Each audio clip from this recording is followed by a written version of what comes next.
Asian clearing union আকুয়ের মে এবং June মাসের আমদানি বিল পরিশোধ করেছে বাংলাদেশ ব্যাংক। মঙ্গলবার আকুকে 2 বিলিয়ন মার্কিন ডলার পরিশোধের পর দেশের বৈদেশিক মুদ্রার রিজার্ভ কমে দাঁড়িয়েছে 29.53 বিলিয়ন ডলারে। তবে রেমিটেন্স ও রফতানি আয়ের ইতিবাচক ধারা বজায় থাকায় এই পরিশোধের পরও রিজার্ভ গ্রহণযোগ্য ও স্থিতিশীল অবস্থানে রয়েছে বলে জানিয়েছে কেন্দ্রীয় ব্যাংক। বাংলাদেশ ব্যাংকের নির্বাহী পরিচালক ও মুখপাত্র আরিফ হোসেন খান বলেন, আকুর বিল হিসেবে 2019 মিলিয়ন ডলার পরিশোধ করা হয়েছে, কিন্তু তাতেও রিজার্ভে বড় চাপ পড়েনি। বৈদেশিক মুদ্রা সঞ্চয় এখনও স্থিতিশীল। প্রবাসী আয় ও রফতানি আয়ের উন্নতির কারণে এটি সম্ভব হয়েছে বলে জানিয়েছেন বাংলাদেশ ব্যাংক। স্লাইটলি কমেছে, আমরা 30-এর নিচে নামতে চাই না, অবস্থা আমাদেরকে নামিয়েছে, আবার আমরা উঠে যাবো ইনশাআল্লাহ। 2 মাস একটা পেড করছেন?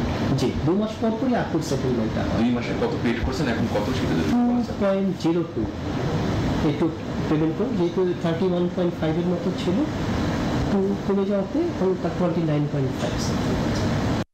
বান্ডেল থাকলে প্রতি সেনমানিতে টাকা বাঁচবে।